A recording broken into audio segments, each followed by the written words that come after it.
warahmatullahi wabarakatuh. Perkenalkan, saya Rizkyka Putri Huntoyungo dengan NIM 151422058. Video ini saya buat untuk memenuhi tugas mata kuliah pengembangan pembelajaran materi bahasa Indonesia di sekolah dasar dengan dosen pengampuh Ibu Siti Rahmatia Adam, SPD NPD. Nah, pada hari ini kita akan membahas mengenai materi model-model pengembangan pembelajaran bahasa Indonesia di sekolah dasar. Nah, ada dua pokok bahasan yang akan dibahas pada video hari ini. Yang pertama, pengertian dari model pembelajaran. Yang kedua, jenis-jenis model pembelajaran bahasa Indonesia di sekolah dasar. Baik, masuk pada pembahasan pertama, pengertian daripada model pembelajaran. Nah, model pembelajaran merupakan kerangka konseptual berupa pola prosedur sistematik yang dikembangkan berdasarkan teori yang digunakan dalam mengorganisasikan proses belajar mengajar untuk mencapai tujuan pembelajaran. Nah, menurut Adi, di mana ia memberikan definisi tentang model pembelajaran merupakan kerangka konseptual yang menggambarkan prosedur dalam mengorganisasikan pengalaman pembelajaran untuk mencapai tujuan pembelajaran, di mana model pembelajaran ini berfungsi sebagai pedoman guru tentunya dalam merencanakan dan melaksanakan kegiatan pembelajaran. Dan menurut Winata Putra, di mana model pembelajaran ini adalah kerangka konseptual yang melukiskan prosedur yang sistematis dalam mengorganisasikan pengalaman belajar untuk mencapai tujuan belajar, dan berfungsi sebagai pedoman tentunya bagi perencanaan pembelajaran dan para guru dalam merencanakan dan melaksanakan aktivitas belajar mengajar, di mana beberapa definisi tersebut dapat disimpulkan bahwa model pembelajaran ini merupakan pola pemilihan para guru untuk merancang pembelajaran yang sesuai dan efisiensi untuk mencapai tujuan pembelajaran yang diharapkan, di mana model pembelajaran ini merupakan suatu prosedur dalam mengorganisasikan pengalaman belajar untuk mencapai tujuan pembelajaran tertentu.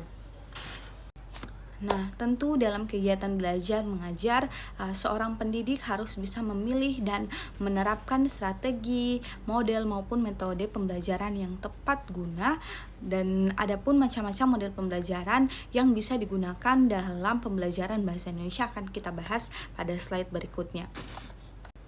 Baik, model pertama yang kita akan bahas mengenai model pembelajaran kontekstual. Model pembelajaran kontekstual adalah konsep pembelajaran yang mendorong guru untuk menghubungkan antara materi yang diajarkan dan situasi dunia nyata siswa, di mana juga mendorong siswa untuk membuat hubungan antara pengetahuan yang dimilikinya. Dan tentunya dalam penerapan ini harus sesuai dengan kehidupan mereka sehari-hari. Tentu tujuan daripada model pembelajaran kooperatif ini adalah menciptakan suasana atau situasi di mana keberhasilan individu ditentukan atau dipengaruhi oleh keberhasilan kelompoknya. Nah, model pembelajaran kedua yaitu model pembelajaran quantum teaching. Pembelajaran quantum teaching adalah proses pembelajaran yang intinya menyenangkan, kreatif, tidak membosankan, di mana kalau semua itu tidak tercapai, guru harus ganti strategi dengan menggunakan multimedia sehingga membuat pembelajaran lebih efektif. Dan proses belajar mengajar saat ini boleh dikatakan aktif, partisipatif, konstruktif, komunikatif, dan berorientasi pada tujuan. Di mana model pembelajaran yang quantum teaching merupakan suatu pola pembelajaran yang mengutamakan interaksi di dalam proses pembelajaran, di mana ada hubungan dinamis dalam lingkungan kelas dan perpaduan unsur-unsur seni, desain kurikulum, dan gaya belajar siswa. Unsur-unsur pembelajaran tersebut dirancang dan dibangun sedemikian rupa oleh guru untuk menunjang keberhasilan proses pembelajaran yang dilakukan, di mana model quantum teaching ini juga mengajari guru bagaimana orang belajar dan mengapa siswa bertindak dan bereaksi terhadap sesuatu sebagaimana yang telah terjadi selama ini. Nah, model pembelajaran ketiga yaitu model pembelajaran PAIKEM. Nah, pembelajaran PAIKEM adalah singkatan dari pembelajaran aktif, inovatif, kreatif, efektif, dan menyenangkan. Aktif dimaksud bahwa dalam proses pembelajaran guru harus menciptakan suasana sedemikian rupa sehingga siswa aktif bertanya, mempertanyakan, dan mengemukakan gagasan. Pembelajaran inovatif bisa mengadaptasi dari model pembelajaran yang menyenangkan. Learning is fun merupakan kunci yang diterapkan dalam pembelajaran inovatif. Jika siswa sudah menanamkan hal ini di pikirannya, tidak ada lagi siswa yang pasif di kelas, Perasaannya tertekan dengan tenggat waktu tugas, kemungkinan kegagalan, keterbatasan pilihan, dan tentu saja rasa bosan yang akan dimiliki oleh siswa tersebut. Nah, masuk pada model pembelajaran keempat, yaitu model pembelajaran berbasis masalah atau problem based learning, di mana problem based learning atau singkatannya adalah PBL adalah metode pembelajaran yang berpusat pada siswa dan didasarkan pada pemecahan masalah. Di mana masalah ini nyata. Dalam PBL, siswa diberikan tantangan atau masalah yang kompleks yang memerlukan penelitian, analisis, dan pemecahan masalah yang kreatif, di mana mereka ini bekerja sama secara kolaboratif dalam kelompok untuk mengidentifikasi informasi yang relevan, di mana pengembangan strategi, penyelesaian masalah, dan mempresentasikan solusi mereka, di mana problem based learning atau PBL ini menekankan pada pembelajaran yang berarti dan kontekstual, di mana siswa ini belajar melalui pengalaman langsung dalam menyelesaikan masalah, dan dalam prosesnya mereka mengembangkan keterampilan kritis, pemikiran analisis, kerja tim, dan pemecahan masalah yang dapat diterapkan dalam situasi kehidupan yang nyata.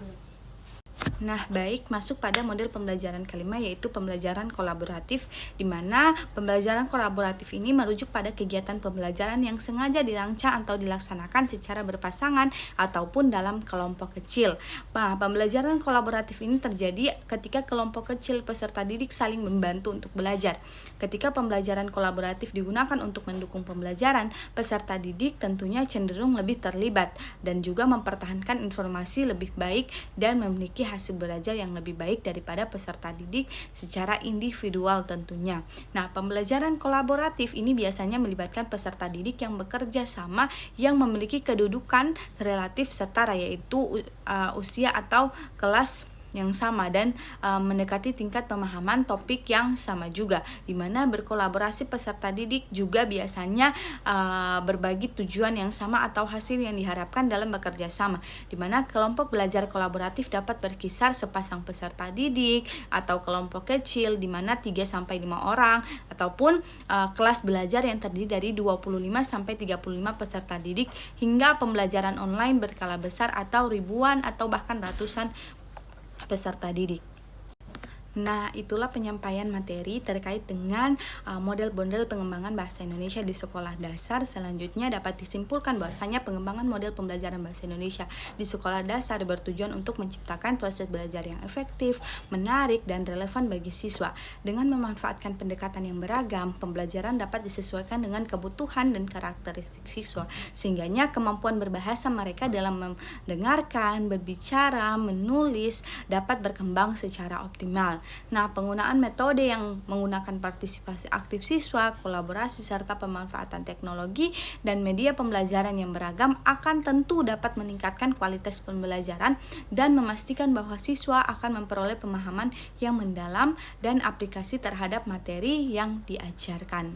Oleh karena itu, pengembangan model pembelajaran bahasa Indonesia di sekolah dasar tentunya harus dilakukan secara terus-menerus dengan mengaplikasikan berbagai model-model pembelajaran yang seperti saya sebutkan tadi, sehingganya dengan memilih model tersebut yang tepat dapat mengintegrasikan tentunya peningkatan keterlibatan yang aktif serta meningkatkan kreativitas siswa dalam pembelajaran bahasa Indonesia. Mungkin itu saja dari saya. Mohon maaf apabila ada kesalahan dan kekurangan. Sekian dan terima kasih. Wassalamualaikum warahmatullahi wabarakatuh.